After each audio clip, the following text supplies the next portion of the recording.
بسم اللہ الرحمن الرحیم۔ انشاءاللہ تو آج ہم قرآن پاک کی 60 سورت کا تعارف کریں گے۔ سورہ ممتحنہ کا تعارف۔ مقام نزول، سورہ ممتحنہ مدینہ منورہ میں نازل ہوئی ہے۔ رکوع اور آیت کی تعداد اس سورت میں 2 رکوع اور 13 آیتیں ہیں۔ ممتحنہ نام رکھنے کی وجہ،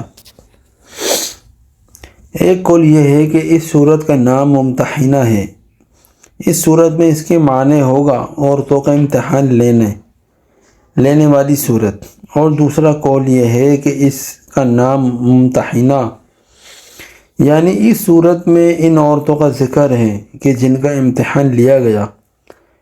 اس سورت کا نام اس کی آیت نمبر 10 کے کلمے فامتحنوہن سے ماخوذ ہے۔ اس کا مرکزی مضمون کہ اس میں ان مشرکین کے حکام بیان کیے گئے جنہوں نے مسلمانوں سے معاہدہ کیا اور جنہوں نے مسلمانوں سے جنگ نہیں کی، نیز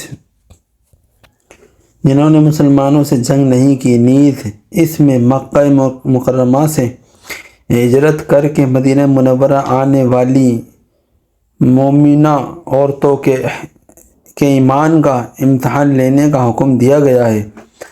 اس صورت میں مزید یہ مضامین بیان کیے گئے ہیں۔ نمبر 1، اس صورت کی ابتدا میں مسلمانوں کو کافروں کے ساتھ دوستی کرنے اور ان سے محبت رکھنے سے منع کیا گیا، اور انہیں بتایا گیا کہ کفار کو جب بھی موقع ملے گا تو تمہیں نقصان پہنچانے میں کوئی کمی نہیں کریں گے، اور یہ بھی بتایا گیا کہ قیامت کے دن کافر اولاد اور کافر رشتہ دار کوئی فائدہ نہیں دیں گے، بلکہ اس دن ایمان اور نیک اعمال کام آئیں گے۔